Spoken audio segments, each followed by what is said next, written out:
Most Excel users focus on formulas, but it's actually tiny symbols like a space, a tilde, or a dot that can completely change your results. These symbols can prevent mistakes, simplify formulas, and even make them more flexible.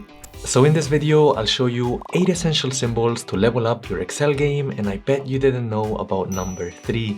Let's get into it. First up, we've got the dot operator, which lets you add a dot within a range. Let me show you what I mean. Suppose right here, we're looking to calculate the profit. So you might think of taking all of the revenue figures minus all of the expenses. And you can see I'm adding a few rows down on the bottom so that if we add new figures, they're still gonna show up. So if I put 1,000 in here, you'll notice that gets accounted for. The only problem is that looks kind of ugly because we now have these zeros on the bottom. And of course, you can change this by using something like an if formula to account for it. But actually, a much simpler way is simply adding a dot right after the colon on one side and then on the other side. When you do that, you notice all of the zeros disappear. But if I were to add new figures down below, these do get accounted for. This dot symbol is particularly useful when you combine it with other formulas. For instance, over here, you can see that I have the Q1 data, Q2 data, and I want to combine all of those in here. So we could use the vstack function. And again, we want to make sure we account for any future values. So I'm going to select just a bit more, then comma, and select the second half right here. And this can be of a longer length, that's completely fine, or a shorter one. Now we can close up parenthesis and hit enter. It looks good in terms of the output, but at the same time, we have all of these zeros, first for the Q1 part and then for the Q2 part. So that looks very ugly, and all we need to do again is just add dots after the colons, and it gets rid of them. The Q2 data goes up higher, and if I were to add more data, let's say I put a Q3 here, you notice that gets accounted for. Same thing over on this side, if I put a Q4, that also gets accounted for in here. Next up, we've got a symbol that if you don't know, Excel can be very frustrating, and that's the apostrophe. Over here, we have some employee names and the revenue figures, but we want to just type their IDs. And for this company, they typically start with 00, like 00129. That said, as soon as I type that in, you'll notice that it gets rid of those 00s. Again, if I try with a different number, it also gets rid of them. And if I look up top, you'll notice that they're just simply not there. Even when I add them, they get removed. And that's because Excel is counting this as a number, which is why it's removing them. So what I need to do is add the apostrophe and then add the 00, and you notice there it accounts for it correctly. Again, apostrophe and 00. That's just one use case though. Let me show you some other important ones. For example, to calculate the total revenue, we might just think of doing the sum of the revenue. But over here, I want to show which formula we've just used. The thing is, if I simply copy all of this and I paste it over here, it's obviously gonna get me the answer, but I just want to show the formula. That's where the apostrophe comes handy once again. And finally, a last example comes with team size. So suppose I want 1 to 5 people in this team. Hit enter there. You'll notice that it actually gives me just this odd thing. I think that's a date formatted as a number. Again, I just want to do apostrophe and 1 to 5 like that to fix this issue. In number 3, we have the space, and that's right, it's just the space I'm talking about. Let me show you what it does over here. You can see we have some numbers with ones, and suppose that I just want to do a sum of certain parts here. So I'm just going to select this part right here, and then instead of adding a comma, suppose I add a space, and then I select this whole area right here, close up parenthesis and hit enter. You'll notice that it actually gives me a 2. Basically, what that space does is it only sums the intersection. So this part that has the overlap has these two ones, therefore the answer is 2. If I stretch this out some more, then it should give me 3 as the answer. While this isn't very useful to build formulas, it is to detect any errors. So you might wonder, why is this figure only giving me a sum of 3 when we have all of these ones selected? Well, that's because we didn't put the comma in between to get a much higher number. Alright, now moving up to number 4, and here we've got the asterisk, which is one of my personal favorites. You'll notice here that we have some emails, and we want to find out which of these are Gmails. So let's count the number of Gmail emails that we've got. So I'm going to do a count if. The range is all of this area right here, and in quotations here as the criteria, I'm going to put that it ends in gmail.com. Close up parenthesis and hit enter. You'll notice though we get an answer of 0, and that's because we're looking for an exact match here, and none of these say only gmail.com, right? They say Anna or Tom or whatever the name is beforehand. So what we need to do is add an asterisk right in front. That basically says, hey, ignore if there's something before, but if there is a match for this specific section, then I want you to show that, which is why we now have a count of 4. In this case, we put it at the very start, but we can also add it in different parts. For instance, if we're looking for Anna, you'll notice Anna here is at the beginning, so we can do another count if. And in this particular scenario, we'll select this range, and as the criteria, we want to look for Anna. Close those quotations, and actually this time I want to add an asterisk at the end here, and hit enter. You'll notice we get 1 count, but we're actually missing this one right here on the bottom. The Lee.Anna isn't showing up as there's some words before Anna. So what we need to do here is actually add an asterisk both at the start and at the end. That's also possible to get both Annas.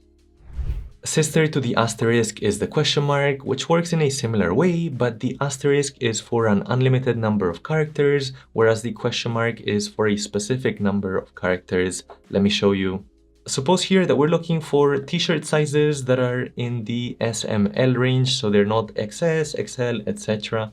So for that, we can do a count if, and here we're gonna select the whole area, and simply in the criteria section, put a question mark. A single question mark just means that I'm looking for 1 digit or 1 value. So hit enter there, and it gives us 6 as the answer. That said, if I were to add a second question mark, this time it should give me an answer of 2, because it's only accounting for these 2 right here that have 2 characters. So if you're looking for something very specific, like a name that has 4 characters, then you would put those 4 question marks, and you can see that's very specific. With the question mark and the asterisk we just learned, it actually raises a funny question, which is how do we actually look for a question mark now? If we have a look over here and try to do the same thing, suppose we're looking for those that have question marks on them here in this questions column. So you might think of using that same count if again. This is the range, and we want to make sure that the criteria is the question mark. Close a parenthesis and hit enter, but we actually get 10 as the answer, which happens to be the same as just this full range. And that's because it's accounting for any single character. So if I put 2 question marks, it gives me 0 because there's none of them in here. But I'm actually after the actual question mark, not the number of characters. And that's where the tilde sign comes handy. You might know this as the approx symbol. Basically here, all we need to do is add that question mark, which is what we're looking for. But right before, we want to add this tilde and hit enter. Now we've got an answer of 2, which makes sense. We only have 2. If I add a third, you'll notice it's accounting for that. Now let's go over a harder version of this example right here with the different sizes. So we're doing the same thing. We're looking for any cells that have a question mark. So we're gonna select all of these, comma, and as the criteria, we said we need this tilde and then the question mark. Close those quotations and the parenthesis and hit enter, but it's giving me an answer of 0. And that's actually because we don't just have a question mark, right? We might have some letters before or maybe some letters after. So we need to use that asterisk we learned earlier as well. I can put the asterisk in front, and now we're getting a count of 3. I can also add it at the very end in case I have a question mark at the start. Let's suppose I added one in here, then it should account for it with the updated figure. So you can see just how flexible it is to understand the question mark well, the asterisk well, and the tilde sign. Next up, we'll go over by far the most important symbol you'll learn in this video. But first, if you're enjoying this content and you want to learn more, I'd recommend you check out our range of courses, which include Excel, Power BI, AI, finance evaluation, as well as a range of bundles and programs. And what makes our courses different is that they're all applied to the real world. So aside from teaching the theory, our lessons also offer case studies to simulate the type of work you might be assigned in your day-to-day, ranging from creating a financial model from scratch on Excel, to creating a P&L dashboard on Power BI, all the way to making a professional pitch deck presentation in PowerPoint. And don't worry, if you get stuck along the way, you can easily ask our instructors any questions. So if you're interested in checking these out, head over to the link in the description below. Alright, next up we've got the dollar sign, which is by far the most important symbol. And if you're already feeling very confident about it, try out the following exercise on your own. And don't worry if not, I'll be explaining it here step by step. So you'll notice we've got the quantity and the price. That means that within this area right here, we would like to find out the revenue. So that's 1 multiplied by the other. That seems simple enough. It's just the 10 multiplied by the 250. Hit enter there, that's the right answer, but if we drag this down or if we drag this to the right, you'll notice that it's giving us huge numbers that don't seem to be correct. So if I double click on this one, this side is fine with the quantity, but this side, the price has actually moved down. It should actually be up over here, so that's not good. Same thing over to the side. If we click on this part, you'll notice that this cell has actually moved. The quantity has moved in, which it shouldn't have. So this is why the dollar signs are important. Let me show you how to set them up now. So we're thinking we need to multiply the 10 by the quantity, right? That's all fair, but here under the price, we know that it needs to move along to the 12, the 14, etc. So that means that it needs to move from column D to column E, etc. That said, it's gotta stay fixed at the row number 5. When we drag this down, we want it to stay in this row 5 where the prices are. That means that we need to add a dollar sign in front of that row only. What that's gonna do is it's gonna fix the row. So it says, hey, stay in row 5. It's okay if you move along that row 5, but you can't move up or down anymore.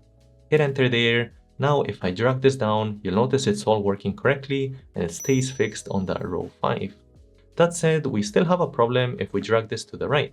You'll notice this figure has moved in. So we now need to make the change for the second section, which is the quantity. In this scenario though, it's the opposite. We have things laid down in column C. That means we want to fix column C, but we don't really care if they move down rows. We actually want it to, right? We want it to move to the 500, the 750, etc. So what we need to do there is add the dollar sign only on the column. Hit enter there, and now we can drag this down and drag this across, and we'll have 0 problems. And the nice thing is that you can always check this. You just need to go to the last one and see if the price and the quantity have moved to the very end, which seems to be the case. Awesome. Now finally in number 8, we have what's arguably the most versatile, which is the ampersand. Let me show you the different things it can do. First and most basic, it replaces a formula like the concat or the concatenate. Here this is useful if you want to merge a few different texts. So the max and the Verstappen here, I want to put it together for a full name. That makes sense to use this. The thing is, it doesn't really easily let you add spaces in between. Instead, we can use the ampersand, so I can select max, ampersand Verstappen. This does the exact same thing as before, but we can further customize it. So I can put in quotations a space, and then an ampersand again to connect the other half. And now double click here, and you'll notice that it adds that nice space. Basically, these ampersands allow us to connect different areas, and within it here in quotations, I can put anything. I can put a dash as well. That gives me the dash in between, so it's really nice and flexible. As I said, this is very versatile, so let's now try to combine it with other symbols we've just learned. For example, over here, you'll notice we have this list of employees and the revenue, and I want to find out specifically for max what the revenue is. So I might think of doing something like an X lookup where I'm looking for max as the lookup value. Where can I find max? That's the lookup array. Well, in the list of employees, and the return should be this whole area over here. That's the answer we're looking for, which is the revenue. We can close that out and hit enter, but we're actually getting an error sign. And when we think about it here, the max doesn't have an exact match on this side, hence why we're getting that error. That said, because his surname is quite long, let's suppose we don't know it or we don't know how to type it correctly. So what we can do is make a few adjustments in here.